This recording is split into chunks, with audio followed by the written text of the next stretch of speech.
The observation deck of Galactic Coalition Station Harmony gleamed under the artificial lights as Ambassador Lee Mio paced nervously across the polished floor.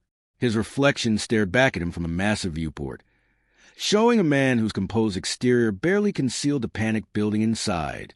17 hours, he muttered, checking his datapad for the 100th time. Queen S.H. Laura arrives in 17 hours, and we have no translator. His assistant, diplomatic aide Kim Jisoo, approached with another cup of coffee he would not drink.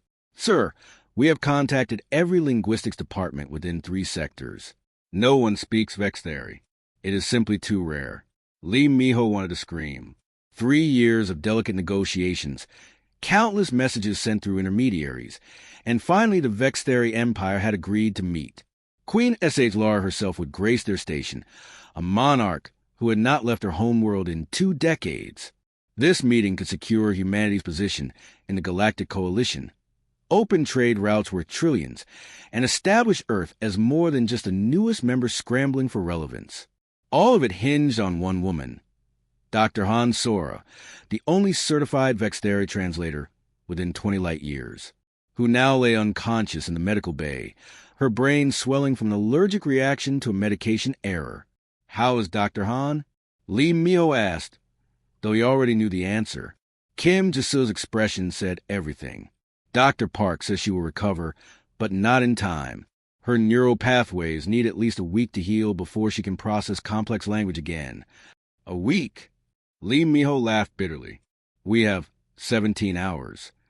The door to the conference room slid open, and Commander Park Taejun of Station Security entered with his usual military precision.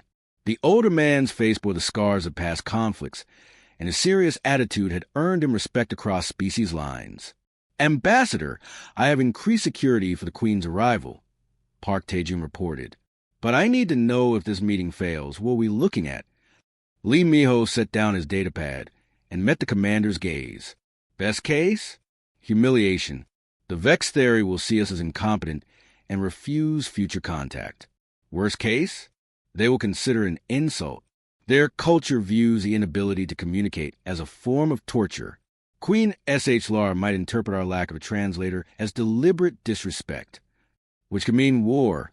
Park Taejun finished grimly. Which could mean humanity gets expelled from the coalition, Lee Miho corrected. The Vextheri have allies, powerful ones. If they demand our removal as punishment for insult, the council might actually agree. Kim Jisoo set her own datapad on the table with a soft click. I have exhausted every option. There is no one. I even checked the prison colonies in case some convicted smuggler happened to speak it. Nothing. The 3 of them stood in heavy silence, watching through the viewport as ships came and went from the station's docking bays. Hundreds of species, thousands of languages, and not one person who could speak the one they needed. The night shift on Station Harmony was quiet, almost peaceful. While diplomats slept and worried, the maintenance crews kept the massive structure running. In Docking Bay 7, Park Juno pushed his cleaning cart between the berth ships, his magnetic mop gliding across the deck, plating with practiced efficiency. He had worked this shift for 2 years now, long enough that the solitude felt like an old friend rather than a punishment. The other janitors chatted and joked during their rounds, but Juno preferred the silence. It gave him space to think, or more accurately, space not to think. Juno was wiping down the viewing window when he heard the commotion from the main corridor. Raised voices, the clatter of rushed footsteps. He glanced at the time display on his datapad. 3:30 in the morning. Nothing good happened at this hour. Against his better judgment, curiosity pulled him toward the noise. The diplomatic reception area was chaos. Ambassador Lee Miho stood at the center of a crowd of aides and officials, all talking over each other. Juno recognized Kim Jisoo trying to restore order, her usually calm demeanor cracking under stress. We need someone who speaks Vextheri. Lee Miho's voice cut through the chatter. Check the manifest again. Every single person on this station. There has to be someone. Juno froze, his mop handle suddenly feeling heavy in his hands. Vextheri. The word hit him like a physical blow, dragging up memories he had spent 2 years trying to bury. University classrooms with their smell of old books and cheap coffee. Professor Nam's linguistics lab, where students struggled with alien sounds. The small campus cafe where an elderly Vexteri woman worked, her forearms expertly managing multiple orders while students stared. And one student who sat at her counter every lunch, asking questions, learning phrases, drawn to the impossible complexity of her language like a puzzle he needed to solve. That student was dead. That life was gone. Park Juno was a janitor now, and janitors did not speak alien languages no one else could understand. He started to turn away, to return to his cart and his quiet routine. Then he heard Ambassador Lee Miho say something that stopped him cold. If we cannot communicate with Queen Ss Lara, the meeting is over before it begins. And if she suffers communication pain because of our failure, we will have violated one of the Coalition's most fundamental laws. Humanity's reputation will be destroyed. Communication pain. Juno remembered learning about it. How Vexteri biology made prolonged inability to communicate literally painful, their brains flooding with stress hormones until they could establish linguistic connection. His hand trembled as he set the mop against the wall. His heart pounded as he walked toward the crowd of diplomats. Every step felt wrong, like betraying something sacred. But he kept walking. "Excuse me," Juno said quietly. No one heard him. "Excuse me," he repeated louder. Kim Jisoo turned, her expression impatient. "Sir, this area is restricted right now. Please return to your duties." Juno met Ambassador Lee Miho's exhausted eyes. "I speak Vexteri." The corridor went silent. The diplomatic preparation room smelled of recycled air and stress. Park Juno sat at a conference table surrounded by his old textbooks, their pages worn from years of study. Ambassador Lee Miho and Kim Jisoo watched as he reviewed royal protocols, his lips moving silently as he practiced phrases he had not spoken in years. "The Queen's ship will dock in 90 minutes, Kim Jisoo announced, checking her datapad. "Mr. Park, are you ready?" Juno's hands trembled slightly. "As ready as I can be." Commander Park Taejun entered, his expression grave. The Vexteri have been informed of the translator change. They are not pleased. Commander Rin, the Queen's security chief, sent a rather pointed message about adequate respect. Lee Miho winced. "What did you tell them?" "The truth. Medical emergency. No alternatives available. Mr. Park is our only option." Juno felt the weight of those words. Only option. Not best option. Not qualified option. Just the only one standing between success and catastrophic failure. He looked down at his cleaning uniform, now replaced with a formal suit that did not quite fit. He felt like a child playing dress-up, pretending to be someone important. The comm system chimed. Vexteri vessel approaching. Docking in 30 minutes. Juno stood, smoothing his jacket with nervous hands. His pocket contained a handwritten note, a cheat sheet of the most formal greetings. His last safety net. Ambassador Lee Miho placed a hand on his shoulder. "Mr. Park, thank you. Whatever happens today, you stepped forward when no one else could." Juno nodded, unable to speak past a lump in his throat. Docking Bay 7 had been transformed. Red carpet stretched across the floor. Honor guards stood at attention, and diplomatic banners from a dozen coalition species hung from the walls. Juno stood behind Ambassador Lee Miho, trying to control his breathing. His heart hammered in his chest like it wanted to escape. The airlock hissed open with a sound that seemed too loud in the silent bay. Queen Ss Lara emerged first, and Juno's breath caught. She was magnificent, tall even by Vexteri's standards, her forearms adorned with royal markings, her shell-like plating gleaming with colors that shifted in the light. Behind her came her entourage, commanders entering with his weapons visible, several advisors, and a small army of guards.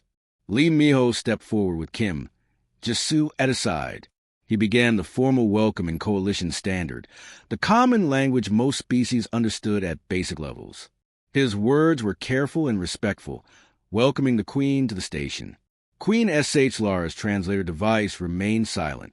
She tilted her head, her mandibles clicking in what Juno recognized as distress. The Vexteri could understand standard through their devices, but could not speak it well. The sounds were incompatible with their vocal structures. The Queen tried to respond, her device producing garbled, broken words. Welcome, accept honor. She stopped, her whole body tensing. Juno saw the signs immediately. The tremor in her lower arms, the darkening of her plating around the neck. Communication pain was beginning. Without proper language exchange, her body was starting to react. It would only get worse. Lee Miho looked desperately at Juno. This was it. Step forward or watch everything collapse. Juno's legs felt like lead, but he moved. Every eye in the bay turned to him as he approached the queen. Commander Zadrin's hand moved to his weapon, ready to protect his monarch from any threat. Juno bowed in the Vexteri style, deep, with arms spread to show peaceful intent. Then he spoke, his voice shaking but clear. He used a formal greeting he had practiced 1,000 times with Kelmara, the old Vexteri woman who had taught him the university cafe. Great Queen, your presence honors the station. May your voice find clarity and your words find welcome here. The silence was absolute. Nobody moved. Nobody breathed. Queen S.H. Lara stood frozen, her mandibles wide. Then, slowly, her plating lightened. The tension in her body eased. The pain was subsiding because she could finally communicate properly. She spoke, and Juno's university training flooded back. Her dialect was formal, ancient, beautiful. You speak the old tongue. How is this possible? Juno felt ambassador, Lee Miho's expectant gaze. He translated quickly into coalition standard for the humans present. The queen asked how I learned Vexteri. Then, switching back to the alien language, he answered directly. I learned from one named Kelmara. She taught me with patience and kindness. The queen's whole body went rigid. Around her, the advisors began whispering urgently. Commander Zidrin stepped closer, his weapon now fully visible. Something Juno had said triggered a strong reaction, but he did not know what. Kelmara, the queen repeated, her voice barely a whisper. You knew Kelmara? She who was exiled? She still lived. Juno's heart raced. He had not known Kelmara was exiled. She had never spoken of it. Your Majesty, Kelmara lived on Earth. She worked at my university. She taught me your language during my lunch breaks, 3 times a week, for 2 years. She died 1 year ago, peacefully in her sleep. He watched as Kim Jisoo translated his words for Ambassador Lee Miho and the others, but his attention remained on the queen. She was processing what he had said, her body language shifting through emotions he could barely interpret. Queen S.H. Lara's mandibles trembled. One of her lower arms reached out, stopping just short of touching Juno's shoulder. In Vexteri culture, this was a gesture of profound emotion, rarely shown outsiders. Kelmara was my aunt, the queen said softly. She was exiled 23 years ago for political reasons. Gasps rippled through the human diplomatic staff. Commanders looked ready to explode, but the queen raised a hand, commanding silence. She spoke again, longer this time, and Juno struggled to keep up with the formal vocabulary. My aunt opposed the war council. She believed in peace. My father, the old king, exiled her rather than execute her. I never knew where she went, never knew if she survived. And you, Park Juno, you learn from her. You carry her teachings. You speak her dialect, the court's own voice. Juno felt tears threatening. She was kind to me, your Majesty, when I lost someone dear to me. She sat with me. She told me stories of your world. She said language was a bridge across grief. The queen made a decision. She turned to her entourage and spoke rapidly in Vexteri. Juno caught the meaning. This human would serve as her translator. Anyone who learned from Kelmara was acceptable. There would be no further argument. Commander Zurin looked unhappy but bowed in acceptance. The queen turned back to Juno. Your name is Part Juno. You will walk beside me as my voice. Do you accept this duty? Juno's mouth was dry. This was far more than just translating a greeting. She was asking him to be her official translator for the entire diplomatic mission. He would be responsible for every word exchanged between 2 civilizations. Yes, your Majesty, he said in Vexteri. I accept. Queen S.H. Lara's plating brightened, the Vexteri equivalent of a smile. She gestured toward the diplomatic corridors, ready to begin the real work. As the group moved forward, Kim Jisoo whispered to Juno, "You just became the most important person on this station." The next 3 days passed in a blur of negotiations, cultural exchanges, and linguistic acrobatics that left Juno exhausted every night. He translated trade agreements, military protocols, and endless diplomatic pleasantries. His vex theory, rusty from disuse, grew sharper with each session. Queen S.H. Lara proved to be more than just a monarch. During breaks, she would ask Juno questions about Kelmar's life on Earth, hungry for details about her lost aunt. Juno found himself sharing stories he had almost forgotten, how Kelmar would hum while making coffee, how she corrected his pronunciation with gentle patience, how she once told him that every language carried the soul of its speakers.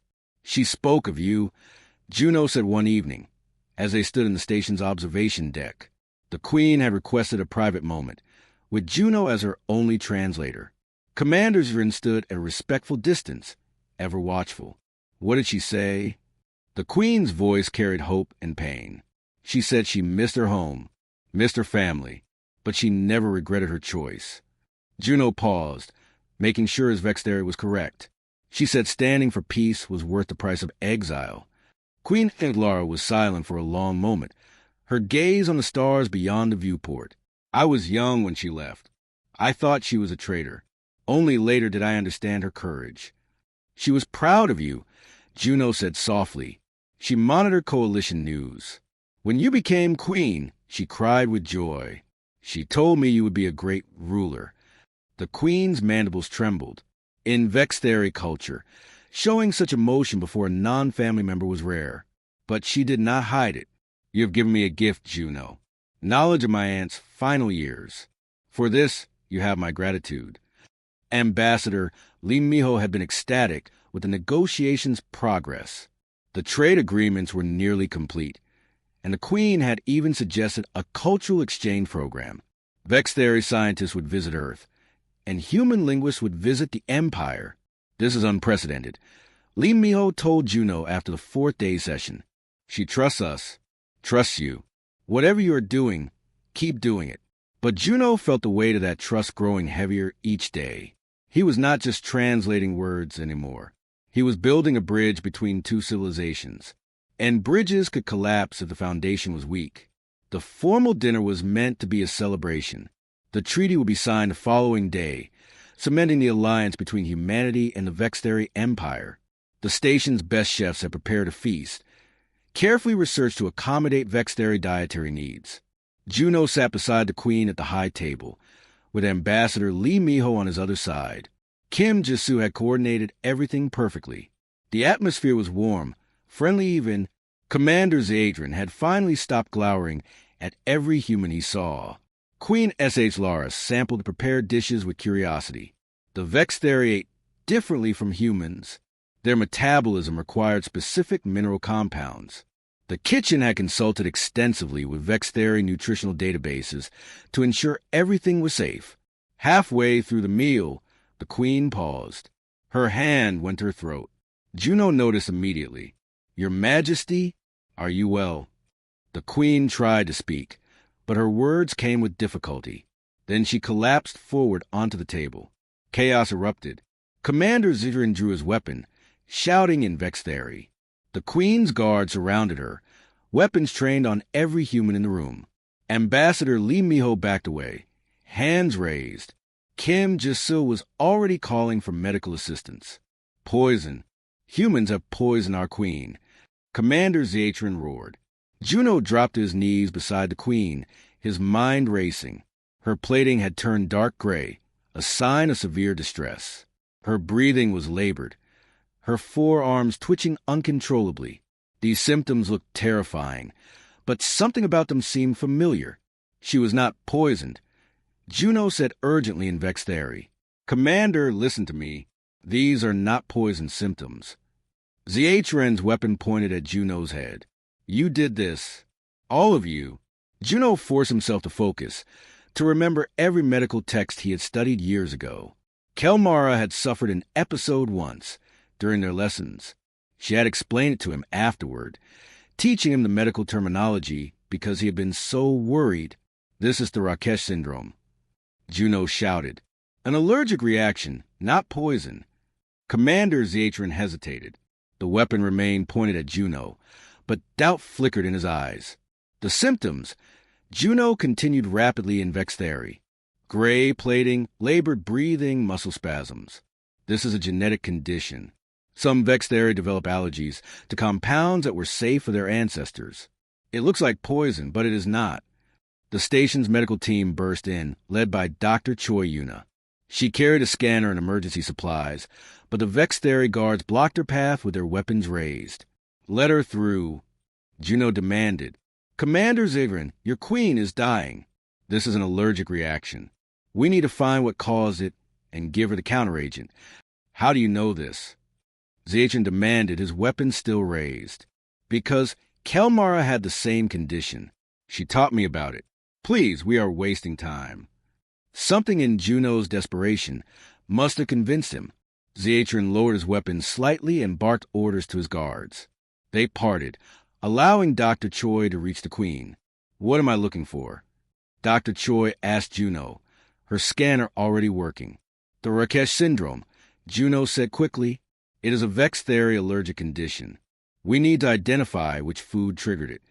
Dr. Choi's scanner beeped urgently. These readings are critical.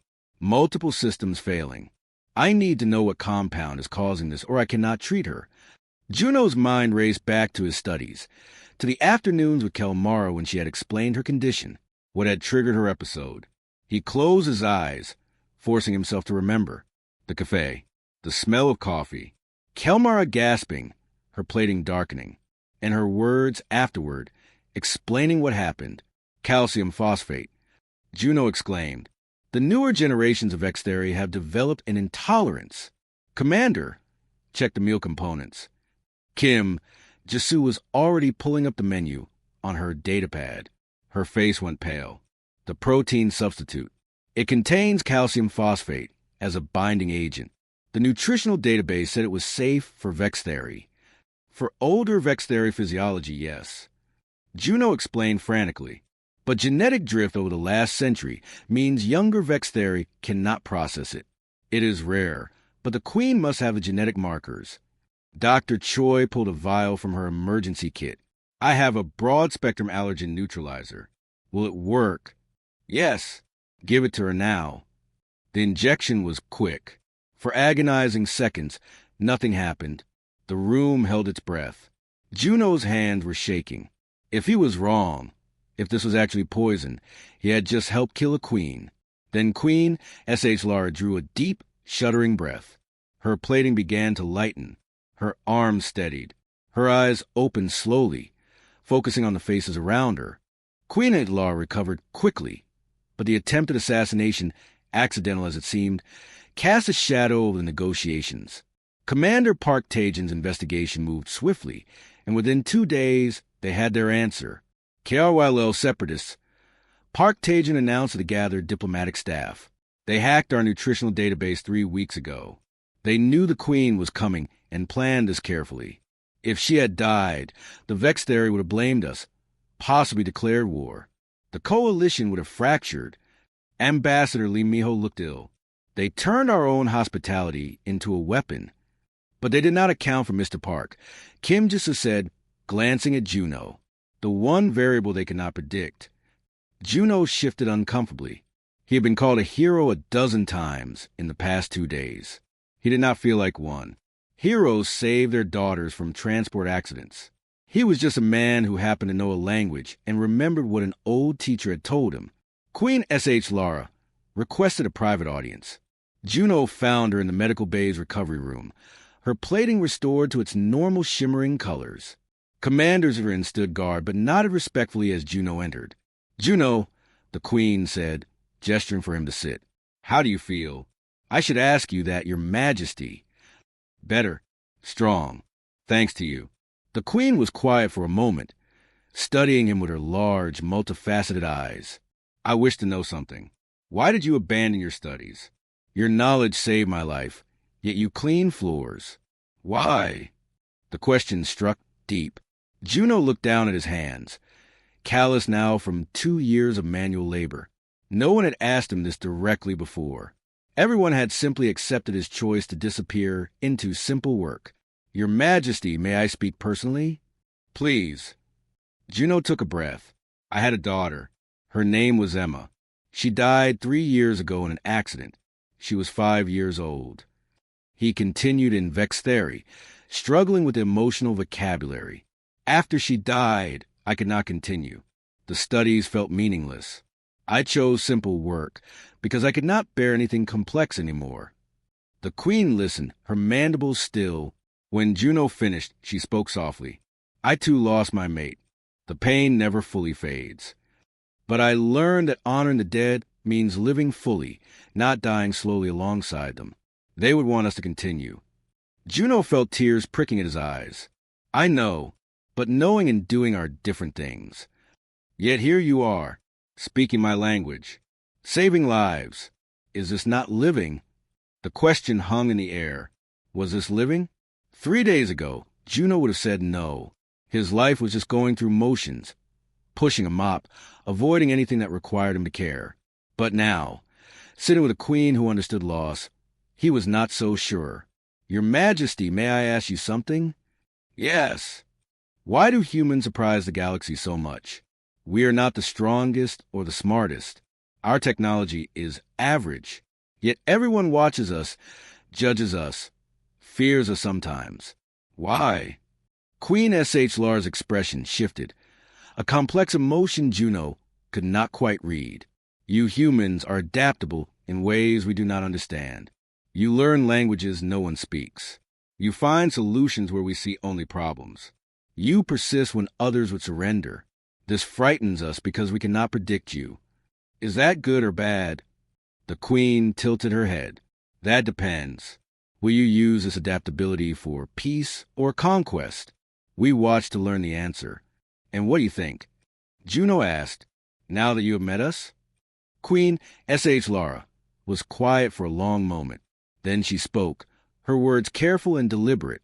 I think humans carry their dead with them, but do not let death stop their journey. You grieve, but you continue. This is a strength my people have forgotten. She reached out with one of her lower arms, touching Juno's shoulder gently. You, Juno, are proof that even broken things can still save lives. Juno wiped his eyes, not caring that he was crying in front of the queen. Thank you, Your Majesty. The treaty signing ceremony was scheduled for the next day. But that evening, Queen S.H. Lara made an unexpected announcement. Ambassador Lee Miho called Juno to the conference room, his expression unreadable. The queen has made a proposal, Lee Miho said. She wants to establish a cultural exchange program between Earth and the Vextheri Empire. That is wonderful news, Juno said. There is more. Lee Miho pulled up a holographic document. She is requesting you specifically as the first human cultural liaison to the Empire.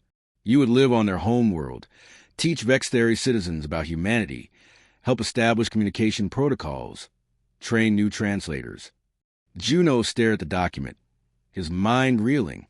The words seemed to float in front of him without meaning. It would be a minimum 3-year assignment. Kim Jisoo added gently. You would be leaving Earth, leaving everything familiar. Juno could not form words. You do not have to answer now, Lee Miho said. Think about it. But Juno, if you accept, you would be making history. The first human to live among the Vextheri. You would be our ambassador of language, culture, understanding. After they left, Juno sat alone with a holographic document floating before him. 3 years, among aliens, teaching them about humanity, when he barely understood himself anymore. He thought of his tiny apartment on Earth, his routine, his safety, the simple life he had built to protect himself from ever being hurt again. He thought of Emma, who had dreamed of meeting aliens. She used to make him tell her stories about the strange beings from other worlds. She would laugh and clap her hands and say, when I grow up, I want to talk to all of them. He thought of Kelmara, who had crossed the galaxy in exile and still found joy in teaching a curious student. She had lost everything, her home, her family, her position. Yet she had smiled while making coffee and shared her language with anyone who wanted to learn. The observation deck called to him. Juno stood at the massive viewport, watching her slowly rotate in the distance. Somewhere down there was his apartment, his old life, his memories, his daughter's room, exactly as she had left it, untouched for 3 years. "What should I do?" he whispered to the empty room. But deep down, he already knew the answer. Emma would want him to go.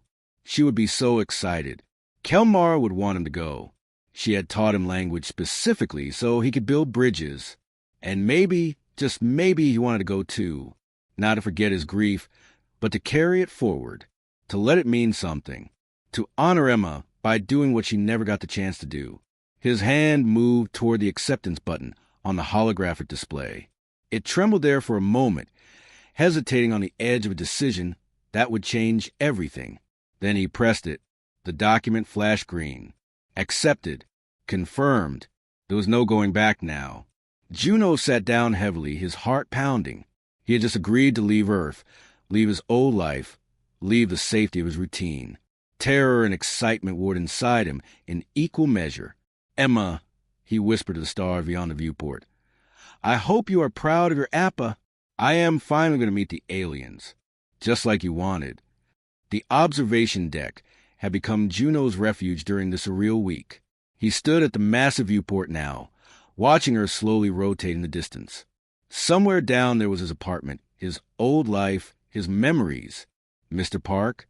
He turned to find Kim, Jisoo approaching, 2 cups of coffee in hand. She offered him one. "Thank you." They stood in silence, watching the stars together. The coffee was warm and familiar, a small comfort before everything changed. "Have you decided?" Kim Jisoo asked finally. Juno smiled slightly. "I already accepted yesterday, but I am still terrified." "That seems reasonable. It is a huge decision." 3 years, Juno said softly. 3 years away from everything I know, learning to live among aliens, teaching them about humanity, when I spent the last 2 years hiding from it. "Is that what you were doing? Hiding?" Juno sipped his coffee. "What else would you call it? I gave up my career, my studies, my future. I pushed a mop around for 2 years rather than face the world." Or, Kim Jisoo suggested gently, "You were grieving, processing loss in your own way. There is no shame in that. But I stopped living. The Queen was right about that. And now you are starting again. That takes courage." After she left, Juno stood alone for a long time. He pulled out his datapad and opened the photo album he rarely looked at anymore. Emma's face smiled back at him, gap-toothed, bright-eyed, full of life and wonder. "I miss you every day," he told the photo. "But I think I need to start living again. For both of us." The treaty signing ceremony was magnificent. Species from across the coalition attended, witnessing the historic alliance between humanity and the Vexteri Empire. Queen S.H. Lara and Ambassador Lee Miho signed the documents with appropriate fanfare. Cameras flashed, diplomats applauded, and history was made. But afterward, in a smaller private ceremony, Queen S.H. Lara made another announcement. She spoke in Vexteri, and Juno translated for the gathered humans. "The Queen announces that I will serve as the first human cultural liaison to the Vexteri Empire.